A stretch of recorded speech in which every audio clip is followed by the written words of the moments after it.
What's up, everybody? It's Marshall7 from Super Marshall. Just the lighting looks a little different in this video. I didn't even change anything yet. But today we are I'm still gonna try to improve on the lighting. But today we are going to we're gonna watch a video, another Sunny V2 video. I actually reacted to one about 3 weeks ago, but I never released it since I've been so busy lately. I'll try to release at some point. I'm trying to have to go dig and find back. I'm not sure. But I really enjoy watching these videos, and this one is about Nickelback. So yeah, I'm wearing an AC/DC t-shirt. Now, everyone, we love Nickelback here, but let's take off let's put on our thinking hat for a second. Do we really like Nickelback? Okay, Nickelback, in all seriousness, I don't think they're a bad band. I think it's one of those bands that, I think their music sounds so bad. It sounds bad, but it sounds so bad it's good. So it's kind of good, but at the same time it's kind of not. Yeah, but Nickelback just sounds weird. That's all I'm saying. But Nickelback though, they're not a bad band. I mean, I don't think they're terrible. It's like in that mix that they're so bad. It's almost like Never Gonna Give You Up. I genuinely actually like Never Gonna Give You Up. So yeah, by Rick Astley. So if I get Rickrolled, I'm honestly fine with it because I get to listen to the song. I promise this video is not a Rickroll. I promise. But anyways, today we are going to watch how did Nickelback become the most hated band ever? Because did they really do anything to deserve it? Oh, they made music. Oh, but did they like EDP where they actually did deserve the hate? What's what we did deserve the hate? That's what I said. I didn't say didn't. EDP deserves the hate, 100%. All right, there could be an EDP update coming out soon. We haven't done one like 3 months, so part of it's just part of it's just there's just been nothing to update you on. We didn't end the series or anything, but it's just we haven't updated any. There's nothing been updated on. But here we go. So how Nickelback became the most hated band ever? Oh. Nickelback's almost, yeah, they're considered, I think the people could, my guess is the reason why people think Nickelback's terrible is, I ranked them S tier on my rock band tier list video. On my band tier list video, like rock/metal band tier list video. That was obviously a joke, because it's funny, because Nickelback, there you go. I said in that video. Let's actually watch this all serious. So we're gonna just, but people hate Nickelback probably because they're considered rock, but they sound more like pop. So yeah. Oh, so that's what they call themselves, rock. Anyways, let's do this. All right. Oh yeah, quality check. We haven't done that in so long. I feel like because I haven't reacted videos lately. The video you're watching right now is in 1080p. The video I'm watching it's at 1080p, 60 frames per second. Let's go, baby. I get the frame rate. Unfortunately, y'all know annotations just for quality purposes. And yeah, let's do this. Obviously, nothing against the YouTuber. I usually watch videos with annotations on anyway, just not for when I'm reacting to videos on YouTube. Anyways, let's do this. How did Nickelback? Recording myself doing it. Let's do this. How did Nickelback come to be universally hated by everyone? Well, the hatred began with something completely out of Nickelback's control and was rather related to the opinion held by another popular public figure. In 2003, approximately 8 years after Nickelback was created, a comedian by the name of Brian Posehn would appear on a Comedy Central talk show titled Tough Crowd, during which he would make a joke about bad music making people violent, before using Nickelback as an example. Bad music makes people violent. Like Nickelback makes me want to kill Nickelback. At the time, the other hosts on the show didn't even know who Nickelback was, yet Brian Posehn continued to reassure them with conviction that the band was truly horrible. I'm so old, I don't even know who Nickelback is. I'll have to agree with Nick. They're not good. They're horrible. Just trust me. Now, you'd probably assume that this one little comment wasn't enough to make the entire world hate Nickelback, right? Well, the problem was, instead of this comment being a small thing in a relatively obscure episode on Comedy Central, Okay. instead of this comment being a small thing in a relatively obscure. If your show lasts only 3 years, then you know that's probably a fail. 2002 to 2004. Maybe got canceled because he said that they want Nickelback. But that must mean something happened. Well, that's 8.3 ratings. 8.3 out of 10 ratings. So that's actually pretty good. Anyways, I need to go. I'm gonna be right back. I'll be right back. Hold on. Oh shoot, that's a minor. Oh, good lord. Okay, sorry. Look at this photograph. Every time I do it makes me laugh. Oh shoot. How did our eyes get so red? And what the heck is on Joey's head? This is where I grew up.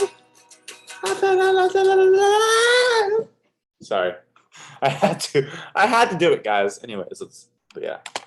Episode on Comedy Central, the joke was actually featured in the station's main commercial, which was broadcast to millions for a period of over 6 months. With it, the hatred for Nickelback began to go viral, which was outlined by one user on Reddit who stated, "The joke was on every Tough Crowd promo and nearly all the time. After hearing this joke during every promo for a couple of weeks, I began to hear everyone at my middle school begin to mock Nickelback mercilessly. The worthwhile part of that repetitive commercial was of course the punchline, 'Listening to Nickelback makes me want to kill Nickelback.' The whisper down the lane aspect of the joke telling allowed the origin to slowly disappear until even people unfamiliar with modern music knew there was something detestable about Nickelback. Internet meme culture would then facilitate the hatred in the late noughties and early 2010s. The only thing I want to hear right now is the sweet sound of this Nickelback CD cracking as I drive over it repeatedly. With articles such as the 14 Got him. most brutal Nickelback memes of all time. Oh, there's there's an article about memes about your band, and something's up.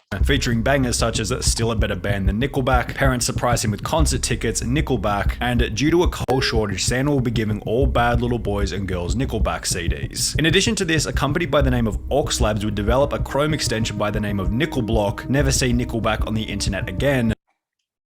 Okay, now that's a bit far, okay? Nickelback didn't do anything wrong. You may not, sure, you don't have to like their music, but that doesn't mean you have to like act like they shot someone wrong. They didn't do anything. And by 2012, even Adam Sandler was jumping in on the hate train with a tweet. Oh, whenever Adam Sandler goes on, he knows something's up. Reading, "If a tree falls in the forest and no one is around to hear it, then have we found the perfect location for a Nickelback concert?" I feel like I may have heard that one. I'm not sure that. But it became kind of a For a second, I thought it said Adam Schefter.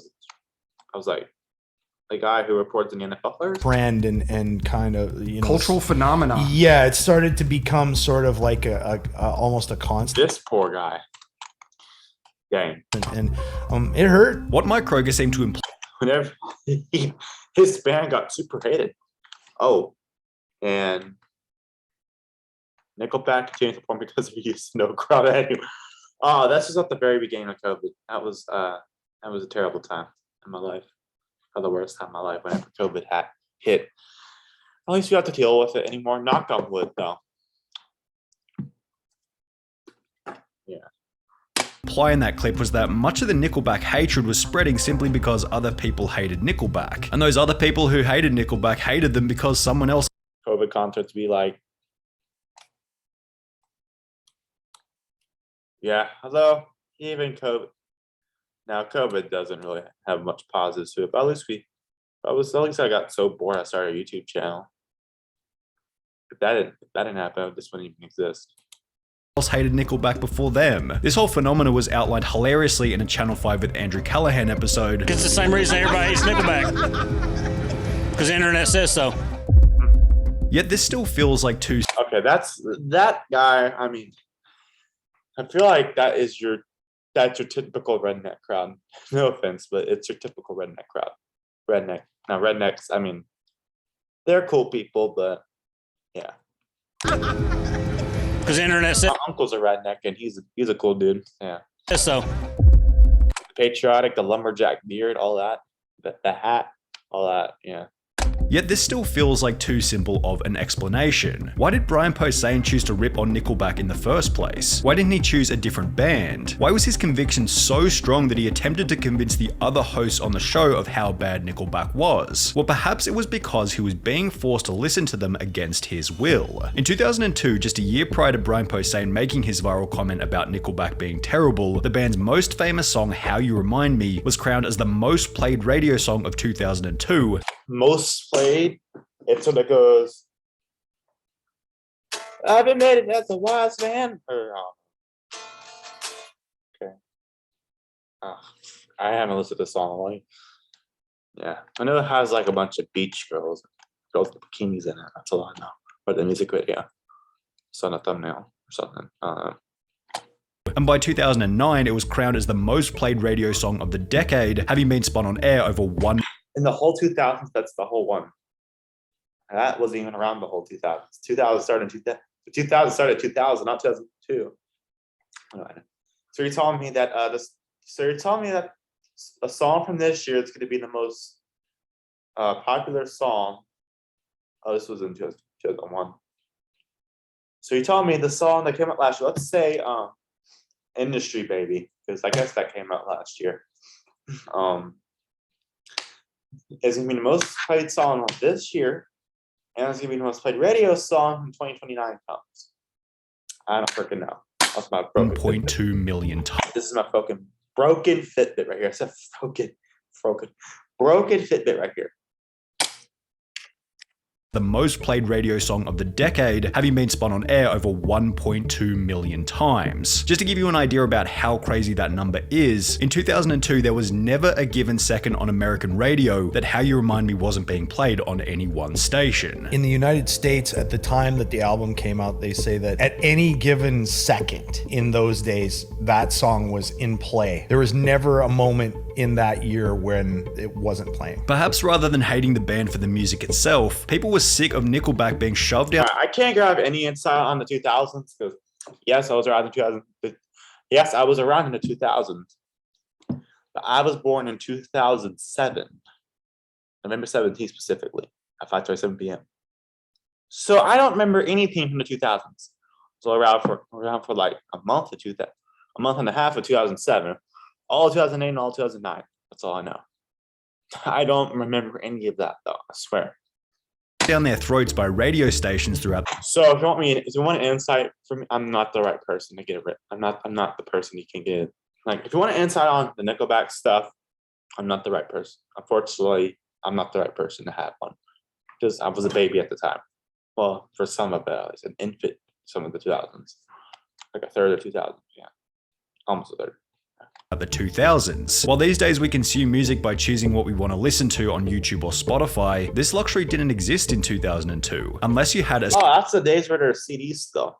God, I feel old. specific CD, you were at the mercy of whatever the radio decided to play, and with every station blasting How You Remind Me all day, every day, it seemed Nickelback was inescapable. While this must have been great in terms of exposing Nickelback to the world, perhaps it went a little too far. How many of you guys have unfollowed an influencer or a friend on Facebook because they post 50 different times per day? Or have you ever had a friend force you to watch a piece of media, whether it be a song, video, or movie, and because you didn't choose to watch it, it feels uncomfortable and you just want it to end? It seemed as though this is how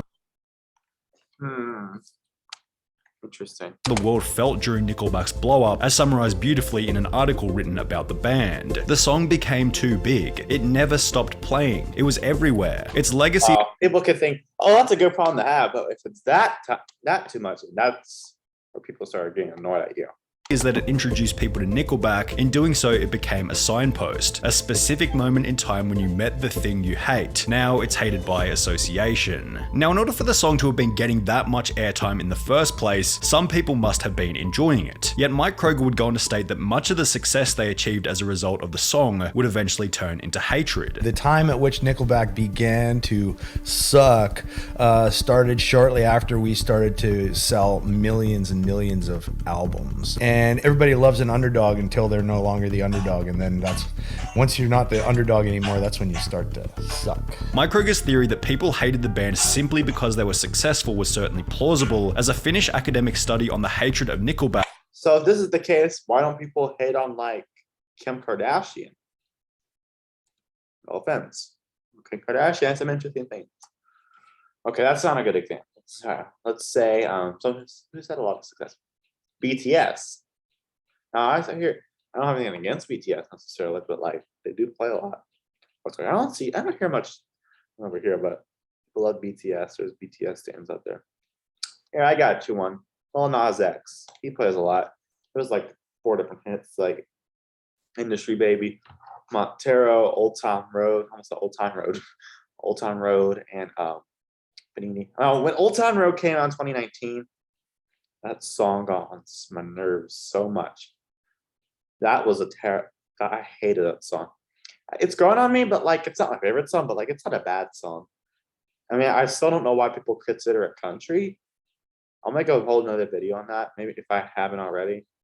I made a video about 2 years ago, almost a year or two ago, about oh no, that was no, not 2 years ago. It was about a year and a half ago. I was saying that that it was like April 2021. When I was in the purple room still at School of Rock, when I was still going there. Man, I have so many memories in that room. Even though that School of Rock wasn't that good. Wasn't that good at all. But at least I met like Isaiah there. And I met another friend there named Garrett. Garrett, if you're watching this, hi, it's been a while. And Isaiah, if you're watching this, hi. Hope to see you soon.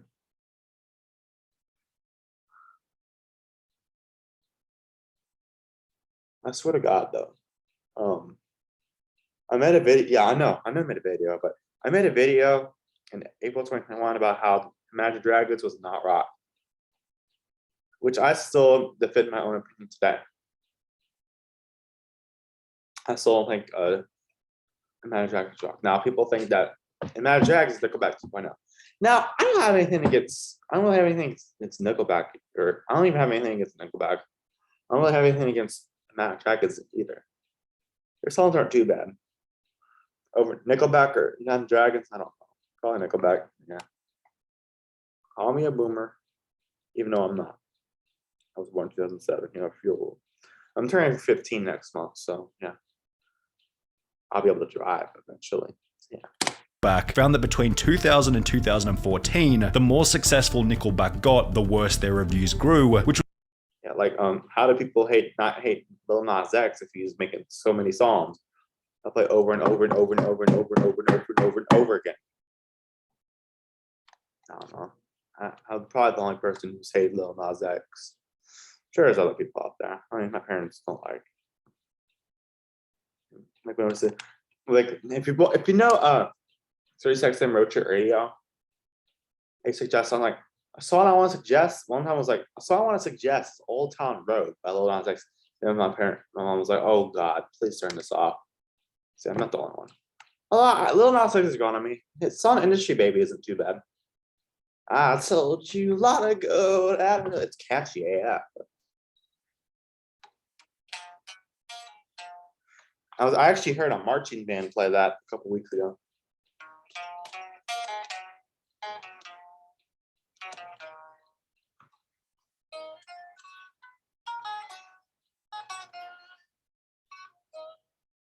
There you go. If you didn't hear, I was Industry Baby on guitar.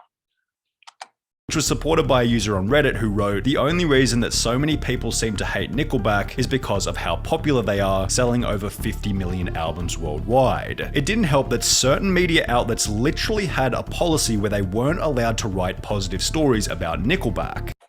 Good Lord.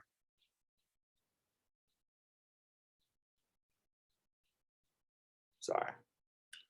Mike Kroger explained that he met a former journalist for Rolling Stone who had written a positive review of a Nickelback album while working for the media company, yet Rolling Stone never allowed the journalist to post it simply because it was positive. And this journalist said, hey, I got to tell you a story. He was asked to review one of our albums, and he wrote a very, very detailed and well thought out review of the album, and it was positive. He took it to his editor, and his editor just said, I'm not going to print this, because we here at Rolling Stone are very anti-Nickelback. We do not like Nickelback. We can't write good things about Nickelback. And if this was the narrative being held by the media, it's hardly surprising to discover that there have been countless other negative articles on the band, although to be fair, some of them have certainly been a result of Nickelback's poor decisions. For example, in 2006, the Nickelback frontman was stopped by police for speeding in his luxury Lamborghini sports car. A breath test found he had nearly twice the legal limit of alcohol in.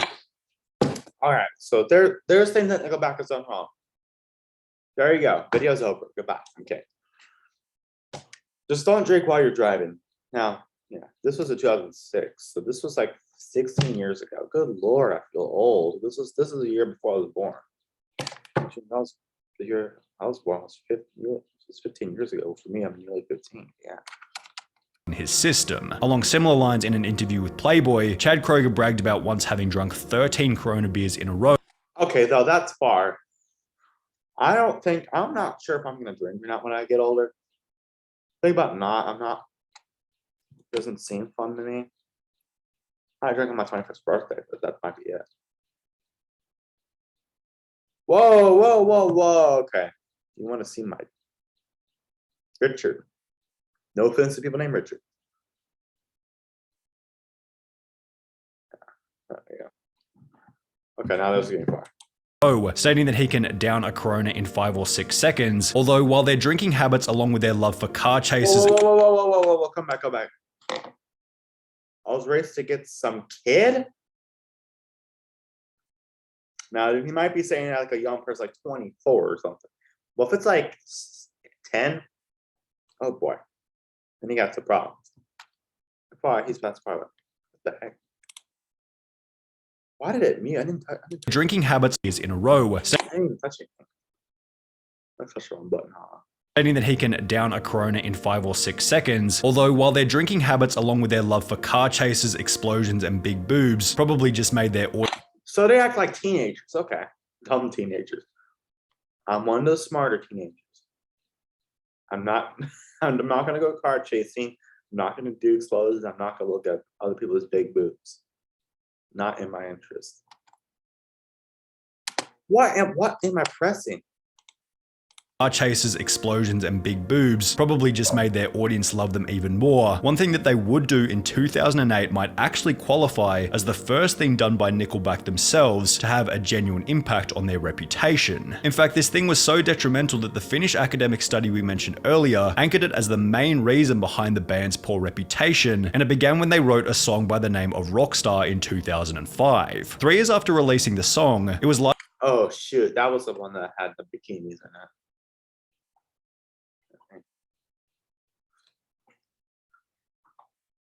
I thought you were standing in line. Oh, licensed to DFS Furniture for an advertisement, which was so terrible that it put a dent in the band's reputation. Nickelback's branding was, as mentioned previously, about metal, beers, and the same things Middle America likes. Therefore, licensing their music to a commercial that looked like this felt a little bit inauthentic. Now, we can probably all agree that it feels like a bit of a stretch— That just makes me laugh by doing that. Every time I do it makes me laugh. Got him. To claim that Nickelback's worldwide hatred came about as a result of one relatively obscure furniture advertisement. However, according to the Finnish study, the issue, Antonin writes, is about the perception of authenticity. Rock critics like to think of themselves as protectors of originality, and they perceived Nickelback to be a bunch of sellouts, true to their money rather than the art. Perhaps it was less about them being in the background of a furniture ad, and more about them selling their music to the furniture ad in the first place. People perceived them as sellouts with zero standards. In addition to this, the Finnish study made the claim that fans were unhappy with Nickelback's perceived lack of originality. When you listen to Nickelback, you think a generic rock song not pushing the envelope. Nickelback is too much of everything to be enough of something. They follow genre expectations too well, which is seen as empty imitation, but also not well enough, which is read as commercial tactics and as a lack of a stable and sincere identity. The idea that Nickelback were hated for being a generic risk-free rock band has been theorized everywhere on the internet. In a Reddit thread attempting to discover how the band became so hated, one user wrote, "People hate Nickelback because they represent the idea that a record label can take any band, no matter how bad, and make them popular. The label can use clever PR and good advertising to make loads of money off a band that is just mediocre. People don't hate the band nearly as much as they hate the idea that the band represents." Just like people chase all There's Chase Elliott stands there, and I bet there's Nickelback stands out there. Even with like the ad, I wasn't like anything like. Sure, that's just a music, but they didn't do anything illegal or anything. Which was followed by a reply reading, "They're a mediocre band that has experienced precisely zero musical growth and exists purely as a vehicle to print money for record labels. They knew they were a mediocre band, didn't care about musical growth, signed on knowing what the plan was, and had no problem with any of it. It doesn't even make sense to hate Nickelback for their music. It's not distinctive enough to be worthy of notice. It's carefully designed to be pointless and catchy. It's a product built to appeal to the lowest common denominator. It doesn't do anything wrong because it doesn't dare to take any risks." fans. To put it simply, instead of Nickelback creating music that's risky and authentic to them, the band is perceived as having a reputation for Okay, putting now out try Coker's haircut. creating music that's risky. That's hot. No, seriously, it looks a little strange. Now, and that looks like my haircut back in like December. Kind of like, just imagine just like that. I look weird. 'Cause my hair is way more a different color. It's brown. That's my natural hair color. That is an interesting haircut. That's all I can say.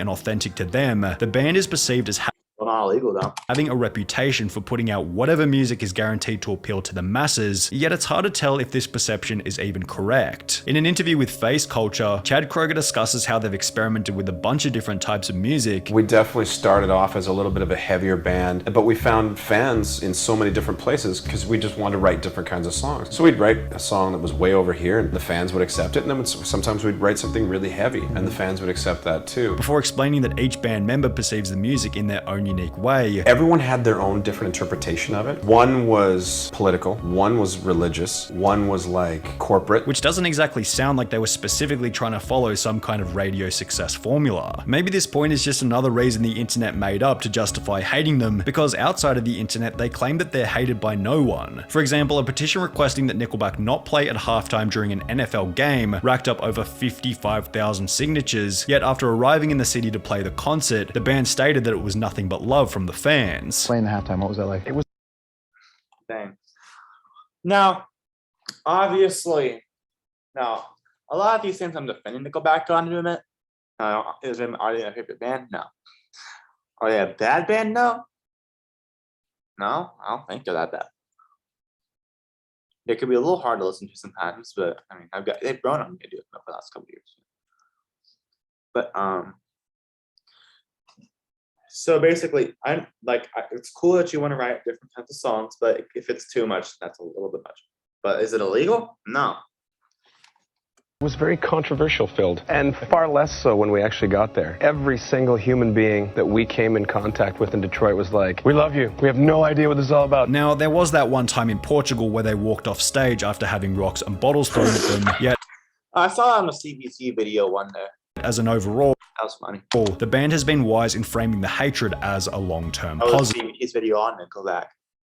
I've been really clear And when they do rock covers, that actually sounds pretty good. with my guys that all that hate has given our career legs. And that's the thing that scares me the most is if people finally stop hating us. Interesting. Yeah, that is a cliffhanger, kind of, if you had a part 2 to it. But gives me a Nickelback fan. Is that their new video?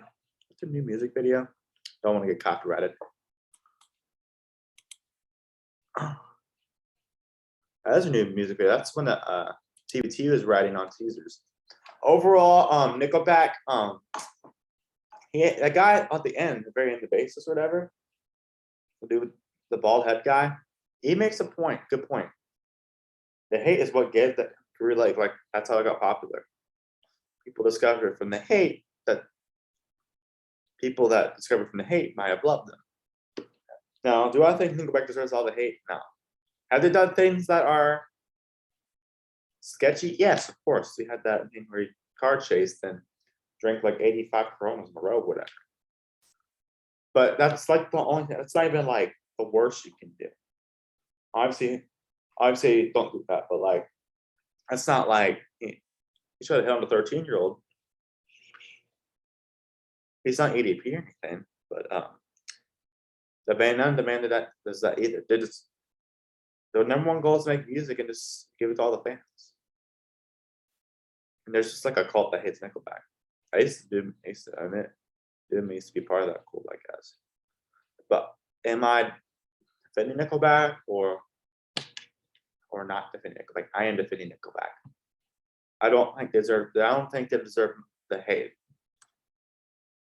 Sure, you don't have to like their songs. That's okay, but it doesn't like if you don't like their songs, that is your opinion. Does that mean you started a cult out of it? No. But yeah. If you don't like Nickelback though, just because their music, and that's your opinion. But if you hate them, you want to kill Nickelback, then that's kind of unnecessary. Now, Nickelback ain't my favorite band. They have some kind of annoying songs, but I do admit they're not a bad band. So yeah. Plus, they did a cool Sad But True cover, a Metallica cover. It was sad but true, like I just said. But honestly, Nickelback, I mean, they're still an S tier band in heart. Yeah, but still, in all seriousness, still, I think Nickelback, they don't deserve that. They do not deserve all the hate. Anyways, y'all, that is it for this video. I think I got so much for watching. Please like, subscribe, have a nice day, and goodbye. See you on the next one. Peace. Also, one thing to mention, other bands got like other really like bands like Metallica, even AC/DC is sure I'm wearing.